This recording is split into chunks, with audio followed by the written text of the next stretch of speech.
Hello. Oh non, c'est vrai, c'est en français, enfin. My God. Fait que oui, je parle en français, by the way. Mais le PowerPoint va être en franglais, genre ish. Fait que ça va être correct. Pour commencer, je veux dire merci à tous les speakers qui ont fait un talk cette année parce que maintenant que je suis à leur place, je réalise que c'est vraiment plus dur que je pensais. Mais je suis contente quand même de le vivre ça. Tu sais, normalement, quand je suis un host, je fais juste faire comme, tiens, l'attention est sur cette personne-là. Là, cette fois-ci, c'est moi l'attention. Fait que c'est une autre histoire. Donc, comme je dis, je suis host normalement depuis toute l'année à peu près. Ce qui fait en sorte que j'ai réalisé que dans le fond, ça fait 2 ans que je suis avec Montreal Design Club. Puis, my God, c'est vraiment fort ce micro-là. Hein? En tout cas. J'ai vraiment le syndrome de l'imposteur, là, je veux juste vous le dire déjà d'avance. Donc, c'est ça, j'ai rencontré énormément de personnes. Je pense que même depuis le début de l'année, j'ai rencontré peut-être une personne par semaine à peu près pendant toute l'année, à part Noël, genre. Fait que ça fait à peu près 50 personnes que j'ai rencontrées de nouvelles cette année. Puis je pense une des choses qui ressortait le plus quand je rencontrais des gens, c'était vraiment l'incertitude de la place où ils étaient. Soit une place où ils étaient avant, les places qui sont maintenant, ou même dans 5 ans, où est-ce que je vais être, je suis pas sûre de ma place. Quand je parle de place, de quoi exactement je parle? Bien, laissez-moi vous parler d'oiseaux. Les oiseaux, quand ils naissent, ben, ils naissent dans des nids qui sont déjà préfaits, confortables, sécuritaires. Ils n'ont rien à faire, là, sont super bien. Puis après ça, ils sortent, puis ils doivent comme créer leur propre nid sans vraiment savoir quoi faire. Ben, nous, on est un peu comme ça. On crée nos propres nids quand on ne sait pas vraiment comment le faire. Mais c'est ça qui est le fun. Comme les oiseaux, on est tous différents. On a tous des nids différents. On est tous bien à des places différentes. Il y en a qui sont bien dans les arbres, il y en a qui sont bien dans l'eau. On s'entend qu'à Montréal, c'est différent, mais comprenez un peu. Puis, pour être honnête, même les pingouins qui n'ont aucune place sont bien à ne pas avoir de place. Puis c'est correct comme ça, tu sais. Fait que là, vous me dites, mais pourquoi tu parles d'oiseaux? C'est quoi le rapport? Bien, si on y pense, des oiseaux, c'est comme des architectes. Est-ce que vous avez déjà vu un nid d'oiseaux? C'est tellement bien fait. Je ne sais même pas comment ils font. Ils sont minuscules, puis ils font un nid d'oiseaux, genre 2 fois leur taille. C'est incroyable. Même qu'il y a un architecte à Montréal, à Beijing, vraiment loin d'ici, en fait, qui a fait une réplique d'un nid d'oiseau. Fait que dans le fond, c'est pas le célèbre architecte, là. Les célèbres, c'est les oiseaux, là. Ça n'a pas rapport. Ce qui m'amène à dire, quand on parle de designers célèbres, laissez-moi vous parler de Baby Cass. Moi. Ouais, c'est... J'ai toujours été la personne créative de ma famille. J'allais dans les parties de Noël puis je disais à toute ma famille de s'asseoir pour que je puisse faire un spectacle de... Je sais pas trop, là, mais c'est un bon spectacle, I guess. Ce qui fait en sorte qui m'a fait penser, elle vient d'où ma créativité? Pourquoi je suis designer aujourd'hui? Bien, j'ai eu un malheur et une chance en même temps.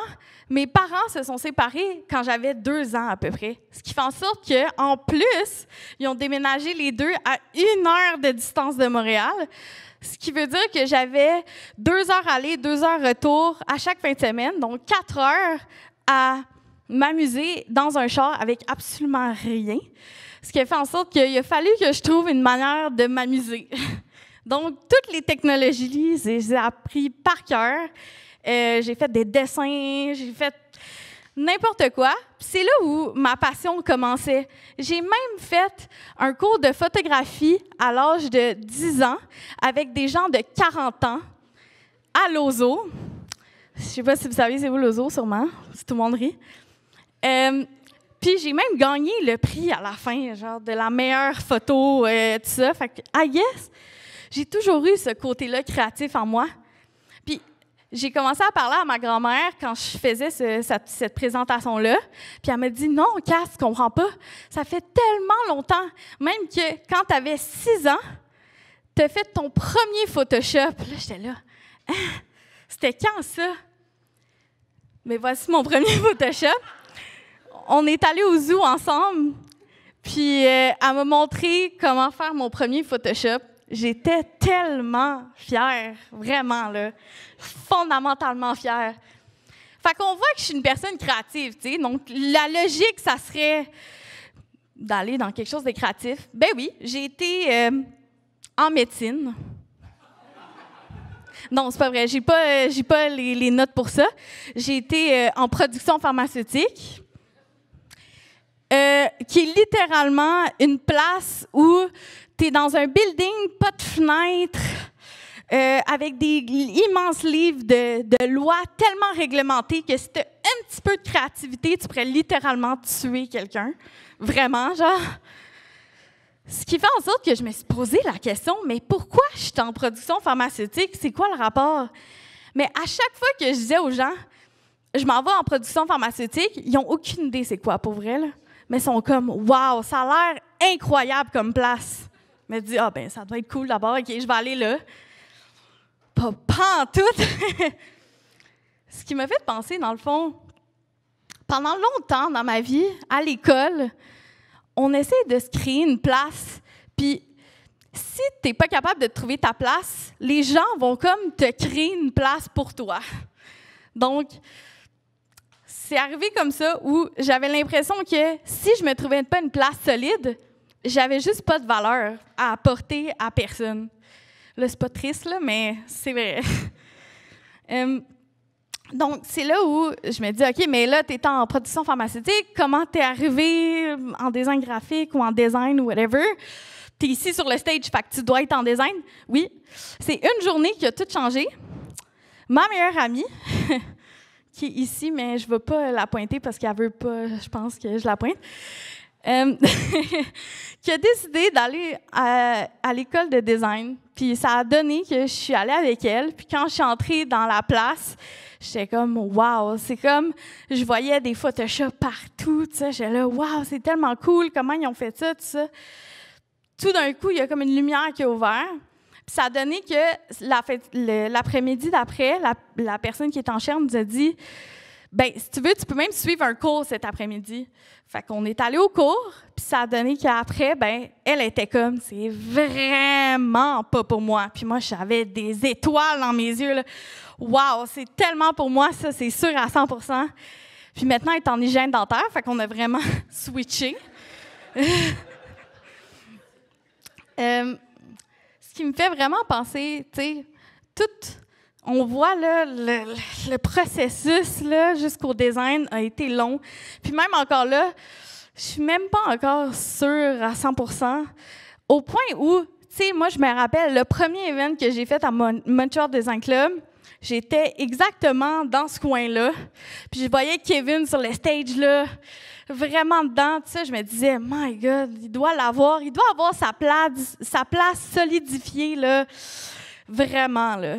Ben, fait que vous me dites, ben toi, tu dois être solidifié quand même assez, tu sais. Non, moi, je suis un pingouin. J'ai aucune place présentement. Puis je suis bien correcte comme ça me dérange pas. Je suis correcte à pas savoir exactement où je suis en design. Souvent, dans le monde du design, on veut se créer une place, on veut devenir directeur artistique, on veut bien paraître. Quand on rencontre quelqu'un, la première chose qu'ils vont nous dire, c'est qu'est-ce que tu fais en design? Où tu travailles? Puis si tu dis pas que tu travailles dans une cool agence que tout le monde connaît, la conversation va être très short, tu sais. À moins que c'est des gens vraiment le fun, tu sais, là, ça va dépendre. Ce qui fait en sorte que je me suis posé la question, tu sais, c'est quoi ma place exactement en design? Bien là, comme je vous ai dit, j'ai pas vraiment de place, je suis en train encore de chercher. Mais je pense que c'est important, à partir de tout ça, de me dire, quand tu entres là, en design, c'est correct d'explorer puis d'aller dans plusieurs facettes du design. Il y a tellement de jobs différents. Dans des agences, aux clients, en freelance. On a tous décidé à un moment donné, je vais aller en freelance. Puis là, tu réalises, OK, il y a des taxes, il y a des affaires, d'autres choses à penser finalement. Il faut que tu ailles chercher tes clients. Ils ne sont pas là, tu sais. Ce qui fait en sorte que je vais vous raconter une autre histoire où, quand je parle de Baby Cass, là, qui était aux études, qui est sorti des études, qui a appliqué pour ses premiers jobs, je suis arrivée à mon interview, les gens, là, vraiment pas mon vibe, là. Les gens étaient en tuxedo, gros talons hauts, toutes maquillées, tout ça.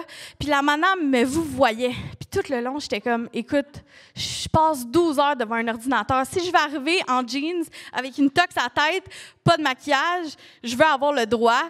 C'est juste pas ma place, puis c'est correct. Fait que la journée, dans le fond, à la fin de mon interview, j'ai littéralement dit à la fille, désolée, c'est pas ma place, puis j'aimerais mieux que tu donnes la place à quelqu'un d'autre qui voudrait avoir ma place que moi, qui chante déjà, c'est pas pantoute ma place, là, vraiment pas. Donc, my God, j'ai vraiment... Je pense que j'ai pas d'eau. Y a-t-il quelqu'un... J'avais-tu un verre de vin à un moment donné? Ah, je l'ai tout bu! Ah, fuck! C'est pas grave. Merci, Kev. Cool. Merci. Fait que c'est ça. Je pense, à partir de mon processus, j'ai réalisé que dans le fond, tu sais, souvent, j'essayais d'avoir le idealistic dream, tu sais, essayer de faire le plus que je pouvais, tout ça. Puis je me suis rendu compte que l'année où j'ai fait le plus de choses, c'est l'année où je pensais que j'en faisais pas assez. Ce qui fait en sorte qu'on n'est jamais, dans le fond, satisfait. Même présentement, aujourd'hui, dans 2 semaines, je vais être genre, j'ai fait un événement devant des gens, puis j'ai braillé pendant 2 jours parce que j'étais stressée, mais c'est pas grave. Oh, merci. Cheers. Fait que dans le fond, c'est correct d'apprécier les processus pingouins où on ne sait pas vraiment on est où, on est entre 2 choix.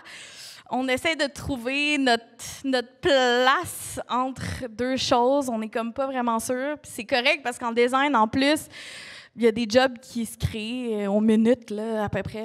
Il n'y a pas de problème, là. Mais je pense une autre chose qui est vraiment importante, c'est, je ne sais pas si vous vous rappelez de ma grand-mère quand je vous ai parlé de mon premier Photoshop.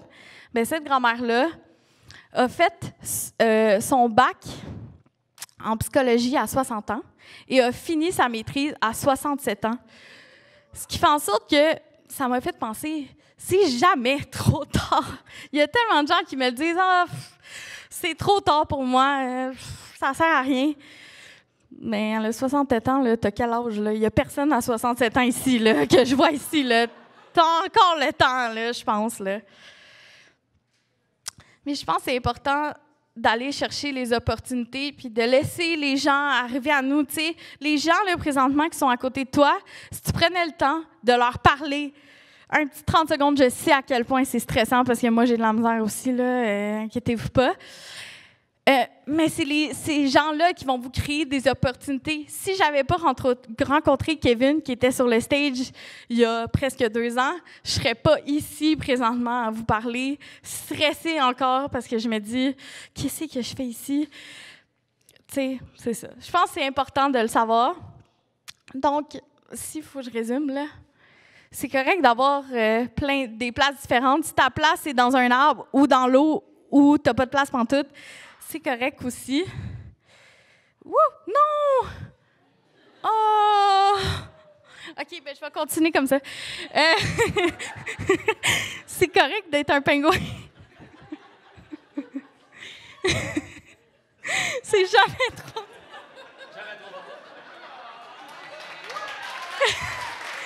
Puis, si vous n'avez pas de place, le Montreal Design Club est toujours une place pour vous. Fait que, et voilà, merci.